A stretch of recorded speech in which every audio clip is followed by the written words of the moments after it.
గ్రామంలో దొడ్డి అశోక్ గారు ఇందిరమ్మ ఇల్లు శాంక్షన్ అయిన తర్వాత, ఇందిరమ్మ ఇల్లు లిస్టుల పేరు వచ్చిన తర్వాత లిస్టులోకి వెళ్ళి ఆయన పేరు తొలగించడం వల్ల స్వయాన ఆయన పెన్ను తీసుకొని చేతి మీద ఒక వార్డు మెంబర్లు ఉండే, గతంలో వార్డు మెంబర్ ఉండే అతను చేతి మీద ఈరోజు నా చావుకు కారణం కాంగ్రెస్ పార్టీ, నాకు ఇందిరమ్మ ఇల్లు కట్ చేస్తారని చెప్పి ఉరేసుకోవడం, స్వయాన ఈరోజు యాచారం మండలం చింతపట్ల గ్రామంలో ఉరేసుకోవడం ఇది చాలా దుర్మార్గమైనది.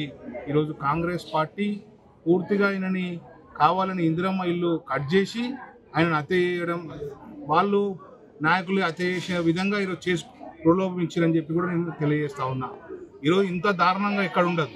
ప్రభుత్వ పథకాలు వస్తే ఎక్కడన్నా గతంలో కూడా మేము కూడా బీఆర్ఎస్ పార్టీ తరఫున కళ్యాణ లక్ష్మి ఇచ్చినాము, రైతు బంధు ఇచ్చినాము, అన్ని సంక్షేమ పథకాలు ఇచ్చినాము. ఈరోజు కాంగ్రెస్ పార్టీ, కమ్యూనిస్ట్ పార్టీ అని తేడా చూడలే, అందరికి ఇచ్చినాం. కానీ ఈ ఇందిరమ్మ ఇల్లు ఇచ్చే 4-5 లక్షల ఇంత తేడా చూసి ఈ విధంగా చేయడం దుర్మార్గమైన చర్య. ఈరోజు ఆయనకు 3 ఆడపిల్లలు. ఈ విధంగా ఆర్డీఓ గారు ఖచ్చితంగా ఇక్కడ రావాలి, కలెక్టర్ గారు రావాలి, ఎంఆర్ఓ గారు, ఎండిఓ గారు ఈరోజు ఆ కుటుంబానికి ఏ విధంగా న్యాయం చేస్తాడు, ఆ పిల్లలు రేపు చదువుకోవడానికి కానీ భవిష్యత్తులో బతకడానికి ఏ విధంగా ప్రభుత్వం ఆదుకుంటుంది. ఖచ్చితంగా చెప్తా ఉన్నాను, ప్రభుత్వం చనిపోయిన కుటుంబానికి ఎకరాన్ని భూమి ఇవ్వాలి, ఆ పిల్లల్ని, ఆడపిల్లలు అందరినీ కూడా చదివించాలి ప్రభుత్వమే. ఖచ్చితంగా ఇందిరమ్మ ఇల్లు ఏదైతే ఇల్లు అంటున్నారు కదా, ఇల్లు కట్టించి ప్రభుత్వం పూర్తి వాళ్ళకి సహకారం ఇచ్చి న్యాయం కూడా ఏదో ఒక ఉద్యోగం కల్పించాలి.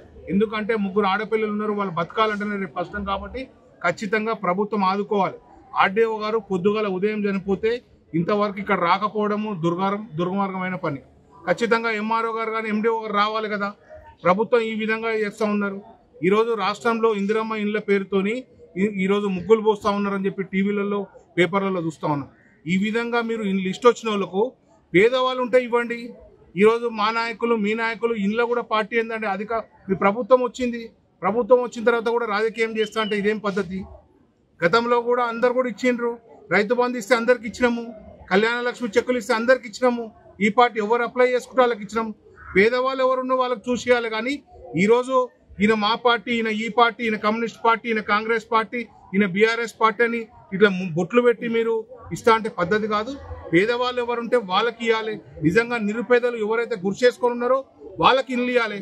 కానీ బిల్డింగ్లు ఉన్న వాళ్ళకు వాళ్ళకి ఈరోజు ఇల్లు ఇచ్చి ఈ విధంగా పేదవాళ్ళ ప్రాణాలు తీయడం మంచిది కాదు. ఇది ముమ్మాటికి కాంగ్రెస్ పార్టీ ఎవరు హత్య చేసింది. ఇది ఖచ్చితంగా దీనికి ఫలితం వాళ్ళే వహించాలి, దీనికి బాధ్యత వాళ్ళే వహించాలి. ఖచ్చితంగా ఆ కుటుంబాన్ని ఏ విధంగా న్యాయం చేస్తుందో ఆర్డీఓ గారు, అందరు కూడా, కలెక్టర్ గారు అందరు కూడా ఇక్కడ వచ్చి ఆ కుటుంబానికి ఏ విధంగా న్యాయం చేస్తుందో చెప్పిన దాకా ఖచ్చితంగా ఈ గ్రామ పంచాయతీ దగ్గరనే ఈరోజు ఉంటాము.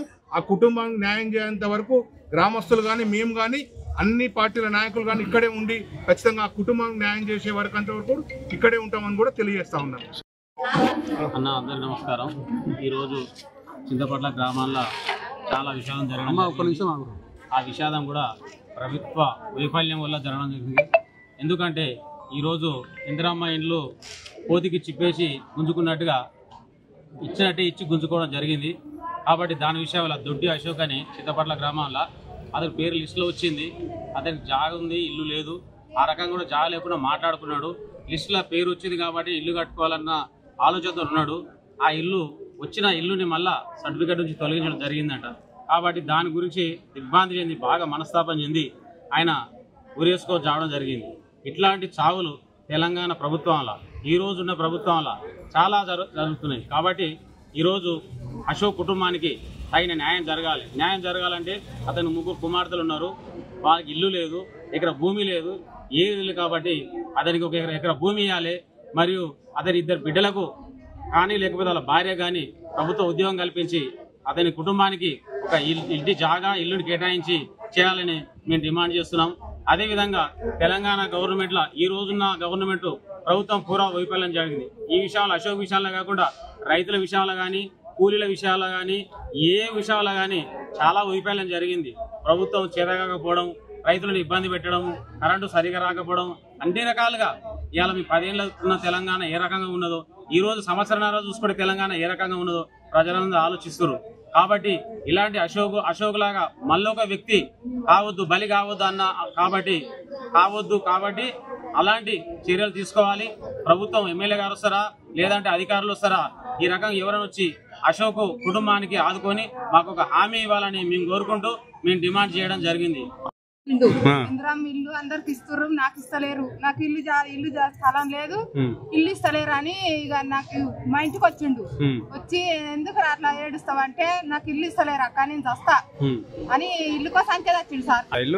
ఇల్లు ఫస్ట్ వచ్చింది, వచ్చి సర్టిఫికెట్ కూడా ఉంది కానీ అప్పుడు ఇయ్యలే, ఇక అట్లనే ఆపేసిర్రు. ముగ్గురు బిడ్డలు ఆయనకు, ముగ్గురు బిడ్డలు ఏం న్యాయం చేస్తారు? ఇప్పుడు వాళ్ళకి ఇల్లు ఇవ్వాలి, ఎక్కడ భూమి ఇవ్వాలి, ఇద్దరు బిడ్డలకు జాబులు ఇవ్వాలి. ఆయనే కూర్చున్నాం రేపటి దాకా 3 రోజులు కానీ ఈయన కూర్చున్నాం. ఒక ఎకరా భూమి ఇవ్వాలి, అదేవిధంగా అతని భార్యకు ప్రభుత్వ ఉద్యోగం ఇవ్వాలి, అతనికి ఇల్లు లేదు కాబట్టి ఇందిరమ్మ ఇల్లు కేటాయించాలి. ఆ విధంగా కేటాయించిన తర్వాతనే మేము ఇక్కడ నుంచి శ్రమం చేయడం జరుగుతుంది. ఎవరైనా ఎమ్మెల్యే గారు వస్తారా, ప్రభుత్వం నుంచి ఎవరైనా అధికారులు వచ్చి మాకు రైటింగ్ లో హామీ ఇచ్చిపోవాలి. అప్పటి వరకు ఈ ధర్నా ఆగేది లేదు, ఇది మేము తీసేది లేదు. కాబట్టి తొందరగా మమ్మల్ని గుర్తించి అధికారులు వచ్చి ఇక్కడ అశోక్ కుటుంబాన్ని న్యాయం చేయాలని మేము కోరుకుంటూ చింతపట్ల గ్రామం తరఫున డిమాండ్ చేస్తున్నాము. మా డాడీకి ఇల్లు వచ్చిందని చెప్పారు, మళ్ళీ నెల రోజులు అయినాక ఇప్పుడు రాలేదని చెప్పి మా డాడీ ఇప్పుడు ఇంటికి వచ్చి ఎవరికి తెలియకుండా ఊరేసుకుంటూ గవర్నమెంట్ మాకు ఏ విధంగానైనా సహాయం చేయాలని కోరుకుంటున్నాం. మేము ముగ్గురం అక్క చెల్లెళ్ళం, మా డాడీ పెద్ద దిక్కు కానీ ఇప్పుడు మా డాడీ లేకుండా పోయిండు. ఇప్పుడు మాకు ప్రభుత్వం న్యాయం చేయాలని కోరుకుంటున్నాం. ఇందిరమ్మ ఇల్లు అందరికి ఇస్తుర్రు, నాకు ఇస్తలేరు. నాకు ఇల్లు స్థలం లేదు, ఇల్లు ఇస్తలేరు అని ఇక నాకు మా ఇంటికి వచ్చిండు. వచ్చి ఎందుకు అట్లా ఏడుస్తావంటే నాకు ఇల్లు ఇస్తలేరు అక్క, నేను వస్తా అని ఇల్లు కోసం అంతే వచ్చిండు సార్. ఇల్లు ఫస్ట్ వచ్చింది, వచ్చి సర్టిఫికెట్ కూడా ఉంది కానీ అప్పుడు ఇయ్యలే, ఇక అట్లనే ఆపేసిర్రు. ముగ్గురు బిడ్డలు ఆయనకు, ముగ్గురు బిడ్డలు ఏం న్యాయం చేస్తారు? ఇప్పుడు వాళ్ళకి ఇల్లు ఇవ్వాలి, ఎక్కడ భూమి ఇవ్వాలి, ఇద్దరు బిడ్డలకు జాబులు ఇవ్వాలి. ఆయనే కూర్చున్నాం రేపటి దాకా 3 రోజులు కానీ ఈయన కూర్చున్నాం. పేదలకి ఇళ్ల స్థలాలు పంచాలన్నటువంటి సోయి లేకుండా, ఇల్లు కట్టించాలన్నటువంటి సోయి లేకుండా ఉందని చెప్పినంటే